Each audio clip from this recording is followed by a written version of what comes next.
साधु साधु साधु अनुमोदामि।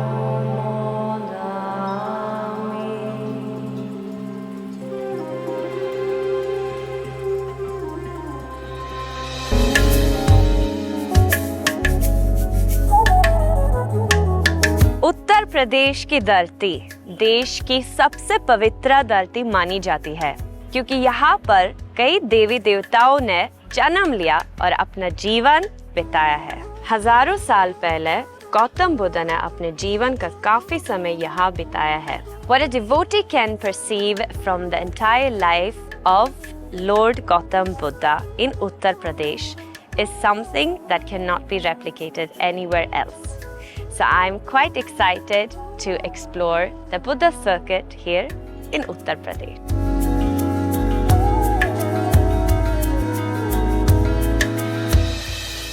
UP के Buddha circuit में one will find grand stupas, ancient monasteries, Buddhist chants and also Buddhist pilgrims और monks की एक steady stream देखी जा सकती है जो meditation और worship के लिए आते हैं। ये सर्किट कपिलवस्तु, सारनाथ, श्रावस्ती, कुशीनगर, सांकीसा जैसी जगहों को इंक्लूड करता है। शुरुआत करते हैं कपिलवस्तु से, जो नेपाल बॉर्डर के काफी पास में है। And here is where Prince Siddharth grew as a child.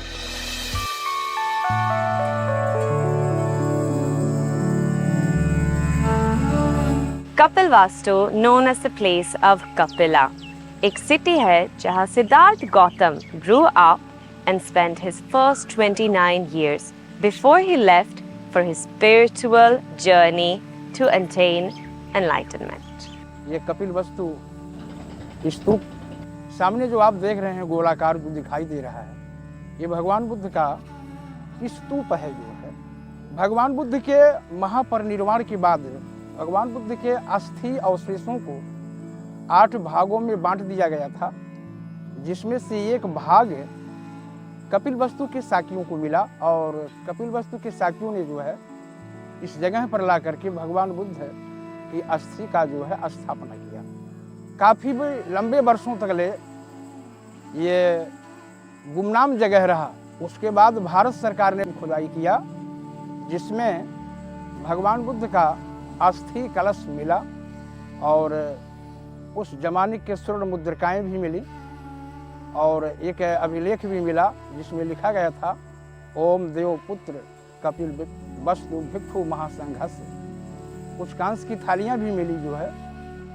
तो इससे ये प्रमाणित हुआ जो है पूरे विश्व बौद्ध जगत में कि ये कपिल वस्तु जगह यही है। और तभी से जो है यहाँ पर जो है विश्व के अनेक देशों से बौद्ध पर्यटकों की संख्या आना जाना जो है शुरू हुआ और इसकी लोकप्रियता जो है विश्व के अनेक देशों में फैला।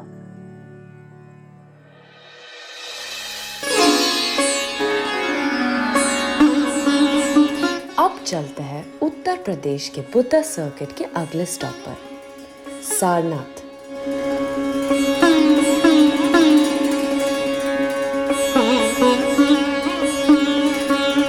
वाराणसी से 10 किलोमीटर दूर ये है Sarnath, which is one of the 4 major Buddhist pilgrimage center in India. ये है धार्मिक स्तूपा जो 5th सेंचुरी में मौर्य एम्परर अशोक ने बनाया था।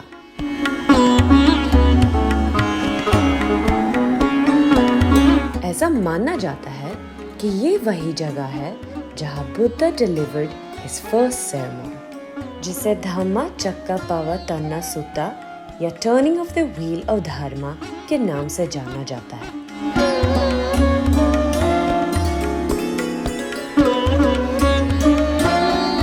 मुझे तो ऐसा लगता है कि जिन्हें ये बनाया ना वो कुछ बहुत ऐसी एनर्जीज के साथ बनाया है where you can just feel it over here। मतलब ऐसा सच में लगता है कि कोई यहीं पर बैठा है।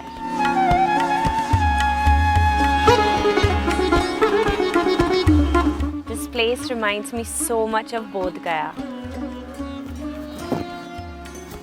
एकदम सेम वो शांति वाला वाइब है, like with the nature, the big garden. मतलब अचानक से मुझे ऐसा लगा कि am I back in Bihar?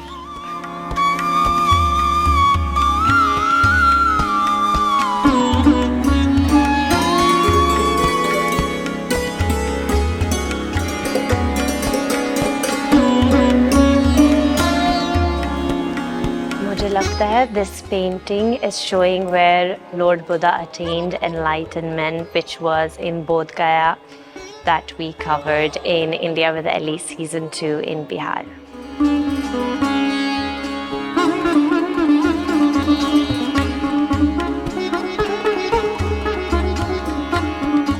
Now that we explored Sarnath, it's time to move on to another city of UP's Buddha circuit.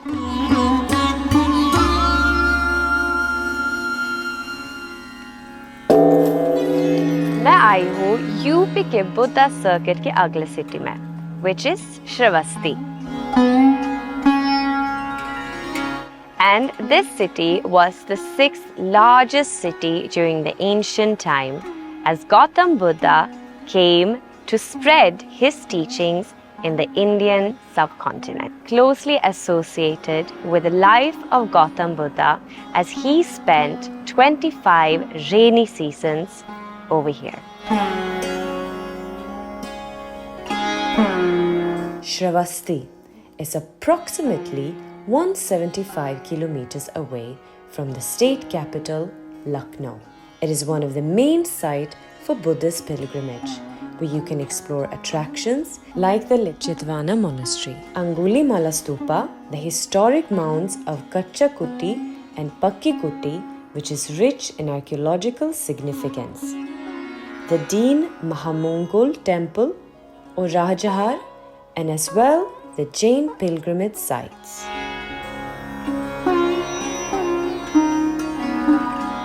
Shravasti bus station se 2 kilometer दूर, you'll find this ancient Buddhist Jetwan monastery. It was the second vihara donated to Gautam Buddha after the Venuvan in Rajgir. और ये monastery अब एक historical park convert हो गई है, and it attracts a huge number of tourists every year.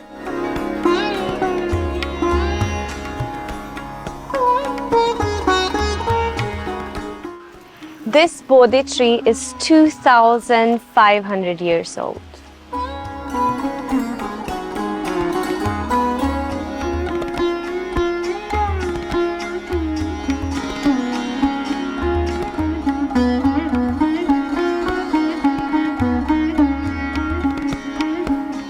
This is Mahamung Kulchai Dhamma land in Shravasti. It got established in 1994 by Maha Upasika Dr. Bongot Sitipul of Thailand for true peace and supreme happiness to the entire world. It is an international meditation center where people from all around the world can come here to learn and practice meditation.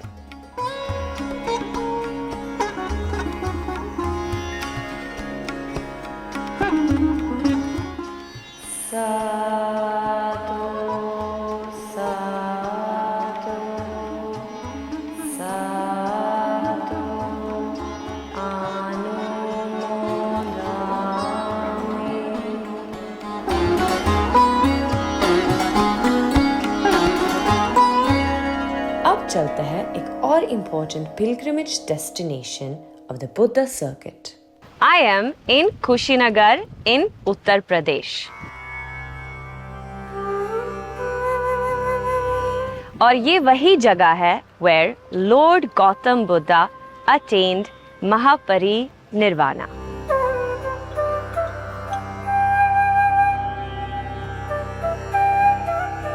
Situated 53 kilometers from Gorakhpur, the town is popular for its history, stupas and temples. Buddhist followers from all over India and around the world visit here, as it is the final resting place of Lord Buddha.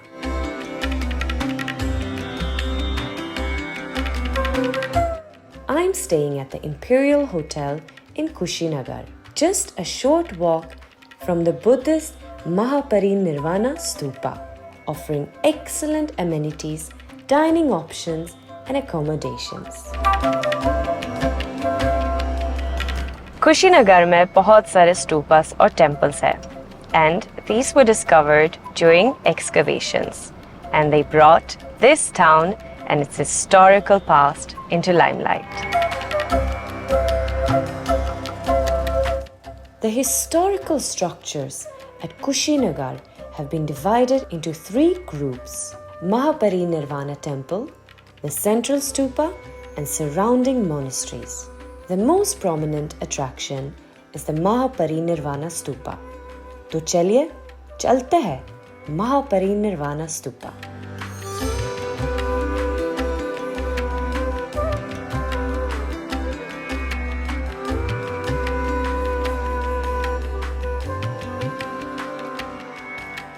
धम्मं शरणं गच्छामि संघं शरणं गच्छामि द्वितीयंपि तृतीयंपि बुद्धं शरणं गच्छामि धम्मं शरणं गच्छामि संघं शरणं गच्छामि.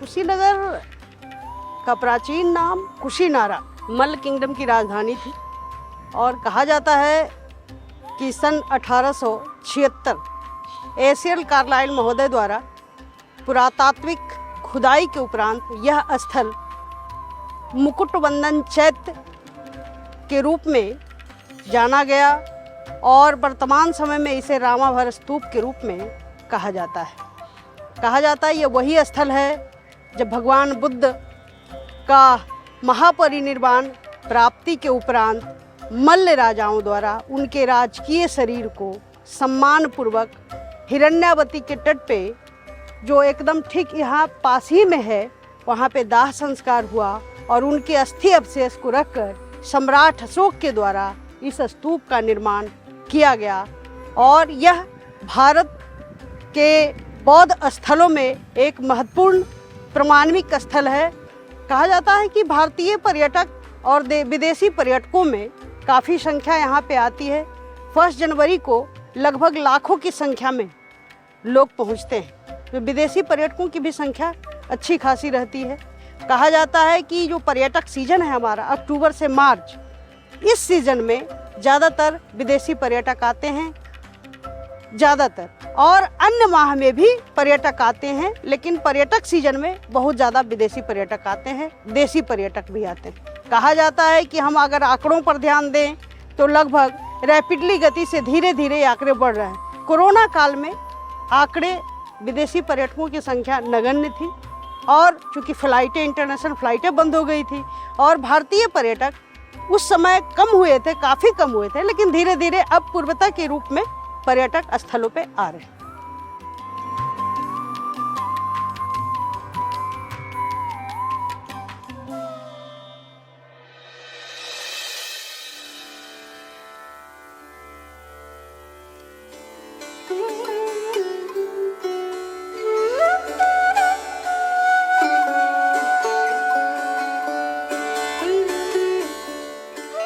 अब हम आए हैं यूपी के एक एंशिएंट सिटी में, and this city is lesser known for its heritage site. और ये वही city है where Lord Buddha descended back with Indra and Brahma From heaven. I'm very curious to know more about this story and this place. चलिए मेरे साथ.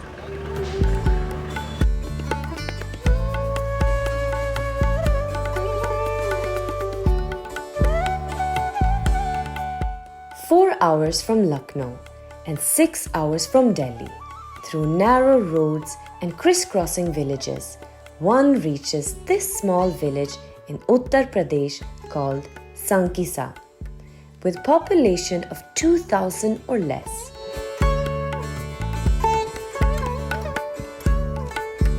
भगवान बुद्ध के समय में ये संकिसा जो गांव है ये शाक्यों की राजधानी थी उस समय। तो उस समय यहाँ संकिसा के जो राजा थे वो शाक्य के राजा दीर्घशक।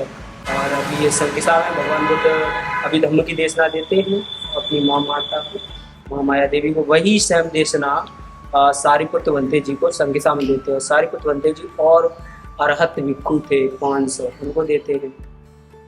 तो इस प्रकार इस संकिसा को अभिधम्म स्थली भी कहा जाता है। और फिर इसके बाद ये परंपरा थोड़ा लुप्त होते गई। फिर एक श्रीलंका के बनते जी आते हैं अनागरिक धम्पाल अलेक्जेंडर कनिंघम द्वारा उन्होंने जितने भी भारत में बौद्ध स्तूप थे उनकी खुदवाई कराई।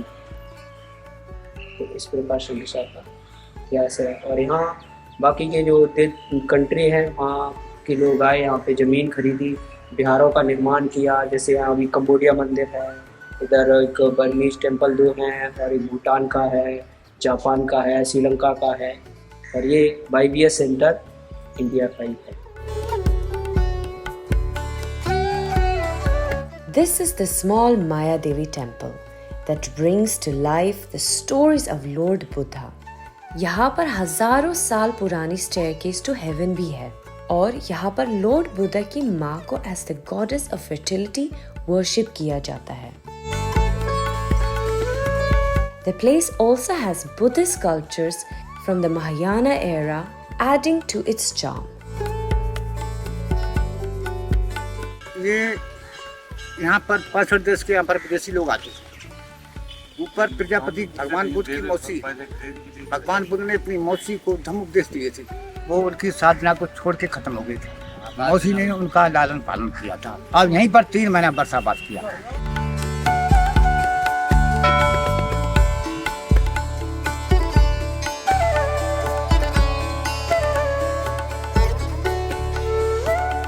गौतम बुद्ध के महापरिनिर्वाण के बाद किंग अशोका यहाँ आए थे और इस सिटी को डेवलप किया था and installed one famous pillar of Ashoka. He also built a stupa and a temple commemorating the visit of Lord Buddha. और आज भी यहाँ ये स्तूपा के ruins exist करते हैं।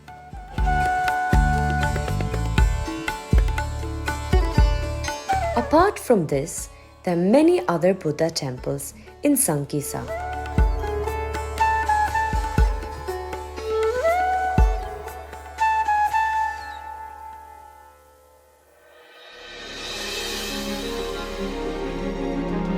Nations with a Buddhist following has its own monasteries.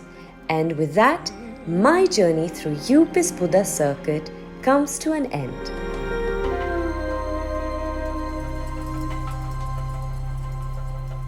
As I conclude my journey through UP's Buddha circuit, the region's rich spiritual heritage becomes evident.